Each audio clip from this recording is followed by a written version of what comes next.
और वहीं बिहार में चल रहे एसआईआर पर आरएसएस की पहली प्रतिक्रिया सामने आ चुकी है। प्रचार प्रमुख सुनील आम्बेकर ने चुनाव में निष्पक्षता के लिए एसआईआर को आवश्यक बता दिया। आरएसएस देश भर में एसआईआर कराने के पक्ष में है, जिस पर नेता प्रतिपक्ष तेजस्वी यादव ने निशाना साधा है। आपको दिखाते हैं ये रिपोर्ट।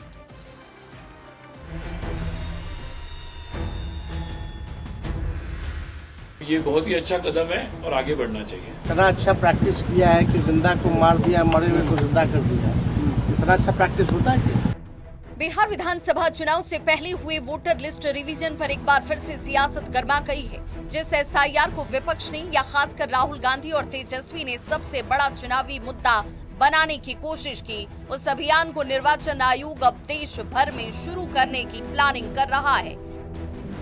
राष्ट्रीय स्तर पर एसआईआर कराने के फैसले का समर्थन अब आरएसएस ने भी कर दिया है।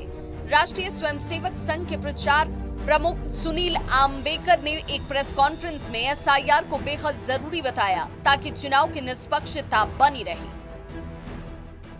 हमारे देश में एक पारदर्शी तरीके से और निष्पक्ष तरीके से अपने चुनाव होने की दृष्टि से चुनाव की जो मतदाताओं की सूची है उसका निश्चित परीक्षण समय समय पर होना आवश्यक है। पिछले दिनों मुख्य चुनाव आयुक्त ज्ञानेश कुमार ने पूरे देश में वोटर लिस्ट का पुनरीक्षण कराने की बात कही थी। राष्ट्रव्यापी एसआईआर अभियान के लिए निर्वाचन आयोग अलग अलग राज्यों के चीफ इलेक्शन कमीशन के साथ बैठक भी करेगा।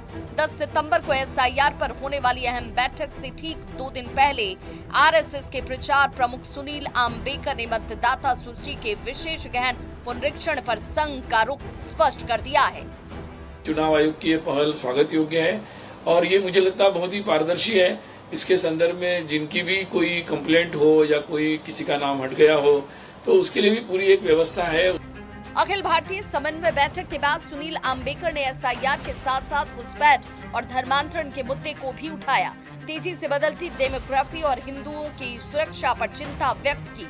इधर बिहार में वोटर लिस्ट रिवीजन पर आरएसएस की पहली प्रतिक्रिया पर नेता प्रतिपक्ष तेजस्वी यादव ने सवाल खड़े किए हैं।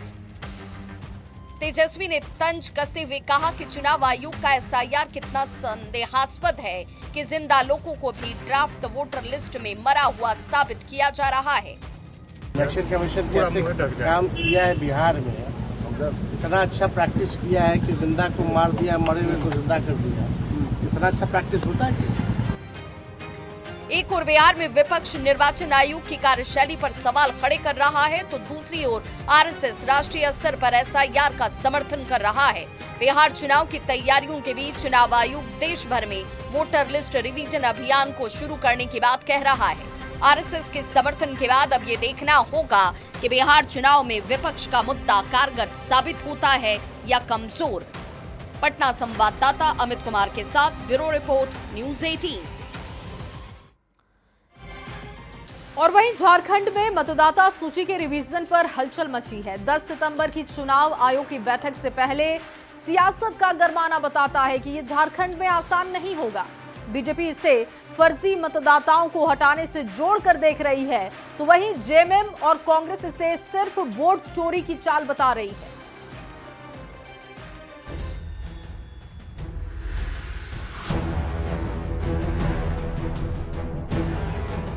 सितंबर को केंद्र चुनाव आयोग की अहम बैठक होने जा रही है। बैठक में देश भर के सभी राज्यों और केंद्र शासित प्रदेशों के मुख्य निर्वाचन पदाधिकारी शामिल होंगे। एजेंडे में सबसे बड़ा मुद्दा है स्पेशल इंटेंसिव रिवीजन यानी एसआईआर। निर्वाचन आयोग देश भर में वोटर लिस्ट का गहन पुनरीक्षण कराने की तैयारी कर रहा है। इसी कड़ी में बिहार के बाद अब झारखंड में भी सियासत गर्मा गई है। झारखंड को तो विशेष आपत्ति इसलिए होगी ना क्योंकि इनमें बांग्लादेशी घुसपैठियों को दामाद का दर्जा प्राप्त है। अगर बात करें संथाल परगना में आदिवासियों की जनसंख्या 1951 से 2011 के बीच में 16% घट गई और मुसलमानों की 14% बढ़ गई। तो ये जाहिर तौर पर जितने घुसपैठी हैं उनका नाम वोटर लिस्ट से कटेगा, इसलिए इनको आपत्ति हो रही है। जो भाजपा विरोधी वोट बैंक है उसको स्लैश करो, उसको काटो, उसको बेदखल करो, उसको इलेक्टोरल रोल से बाहर करो। तो झारखंड में ये कवायद पूरी तरह से आदिवासियों, पिछड़ों, माइनॉरिटीज़, इनके वोट को कम किया जाएगा। गांव देहात को वोट को कम किया है। झारखंड के मुख्य निर्वाचन पदाधिकारी के रवि कुमार ने सभी जिलों के उप निर्वाचन पदाधिकारियों के साथ बैठक की। उन्होंने आयोग के दिशा निर्देशों का पालन करने और कानूनी प्रावधानों का सख्ती से अनुपालन सुनिश्चित करने का निर्देश दिया। मतदाता बनने की 3 अहर्ताएं भी दोहराई। भारत का नागरिक होना, 18 साल की आयु का पूरी करना और संबंधित क्षेत्र का सामान्य निवासी होना। इसलिए ये झारखंड में पहले भी हुआ, फिर अभी कमीशन का गाइडेंस कब आएगी, फिर उसके बाद हम लोग भी अपने SIR एक्टिविटीज को यहाँ पर शुरू करेंगे। निर्वाचन आयोग ने पोलिंग बूथों को लेकर भी कई गाइडलाइंस जारी किए हैं। एक मतदान केंद्र पर अधिकतम 1200 मतदाता होंगे। मतदान केंद्र की दूरी वोटर के घर से 2 किलोमीटर से कम रखी जाएगी। इन दिशा निर्देशों के बाद झारखंड की सियासत तेज है। सियासत इस कदर गर्म है कि कांग्रेस ने इसे केंद्र की तानाशाही तक करार दे दिया। तो SIR का मतलब है कि आप उसको खुली छूट दें। जो भी डॉक्यूमेंट्स आपके पास पुराना अगर वोटर ID वो पेश करता है तो उसको मान लीजिए। केवल हम लोग इतना ही मांग कर रहे हैं, इससे ज़्यादा तो मांग कर नहीं रहे हैं। लेकिन देश का निर्वाचन आयोग है जो यहाँ के दलित, आदिवासी, OBC जो नीचे तबके के लोग हैं उनके वोट काटने पर उतारू है, क्योंकि वो एक दल को जिताना चाहता है।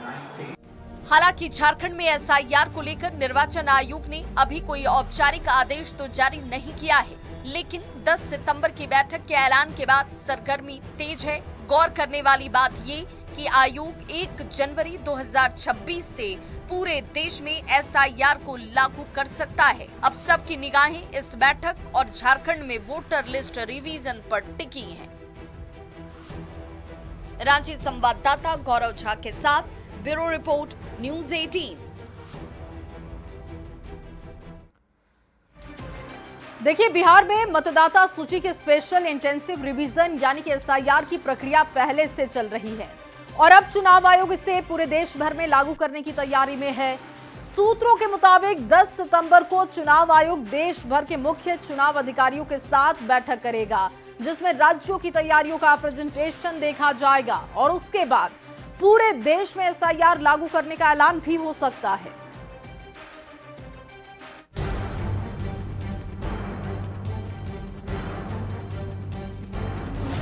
देश भर में लागू हो सकता है SIR। 10 सितंबर को चुनाव आयोग ने बुलाई अहम बैठक।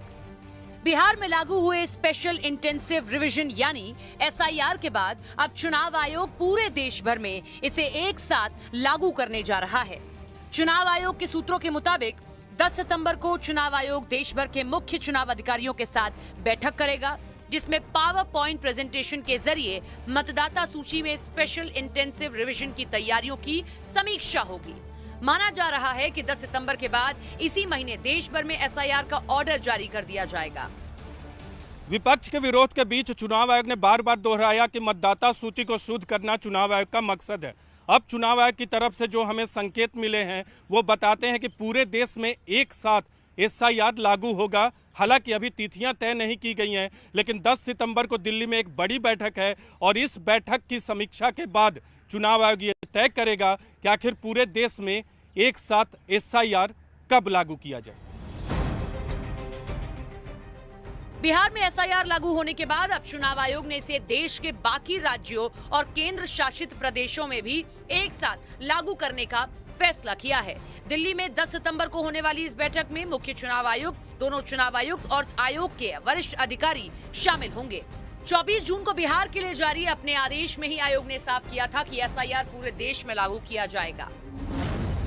आयोग ने उस आदेश में लिखा था, जन प्रतिनिधित्व अधिनियम 1950 की धारा 21 के तहत आयोग को यह अधिकार है कि वो निर्वाचक नामावलियों का विशेष गहन पुनरीक्षण करा सके, जिसमें मतदाता सूचियों की नई तैयारी भी शामिल है।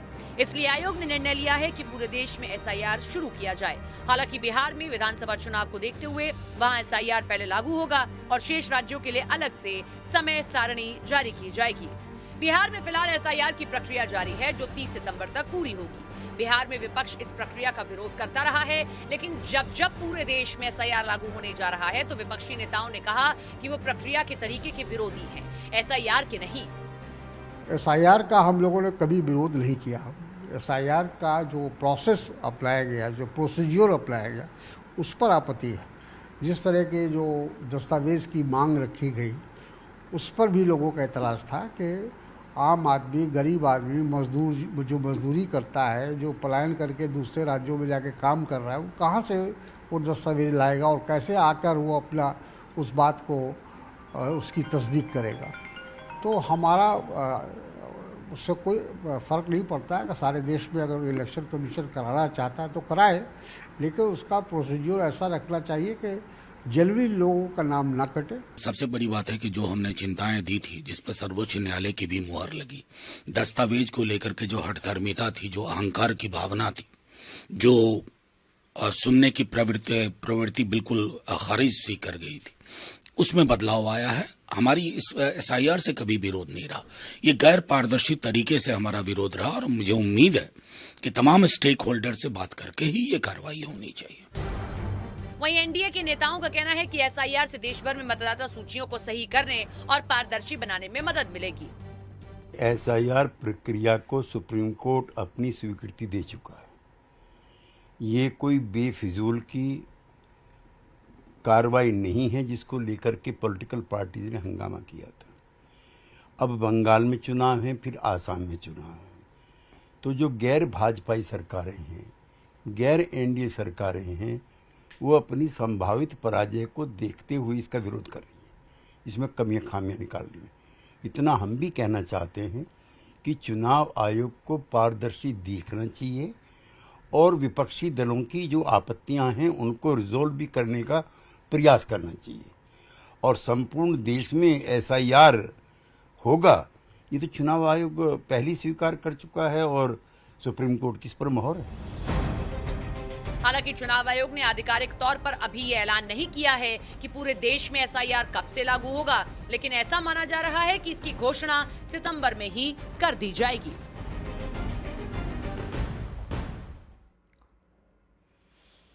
और चलिए आगे बढ़ते हुए आपको दिल्ली से इस वक्त की बड़ी खबर देते हैं। कल जेडीयू संसदीय दल की बैठक है, दिल्ली में होगी जेडीयू संसदीय दल की मीटिंग। नालंदा से जेडीयू सांसद कौशलेंद्र कुमार के आवास पर मीटिंग होगी और मीटिंग में उपराष्ट्रपति पद के एनडीए उम्मीदवार CP राधाकृष्णन मौजूद रह सकते हैं, इस बात की जानकारी है। बड़ी खबर इस वक्त आपके सामने, कल जेडीयू संसदीय दल की बैठक है, दिल्ली में जेडीयू संसदीय दल की बैठक होगी। नालंदा से जेडीयू सांसद हैं कौशलेंद्र कुमार, उनके आवास पर यह मीटिंग रखी गई है। मीटिंग में माना जा रहा है कि उपराष्ट्रपति पद के एनडीए उम्मीदवार CP राधाकृष्णन पहुंच सकते हैं।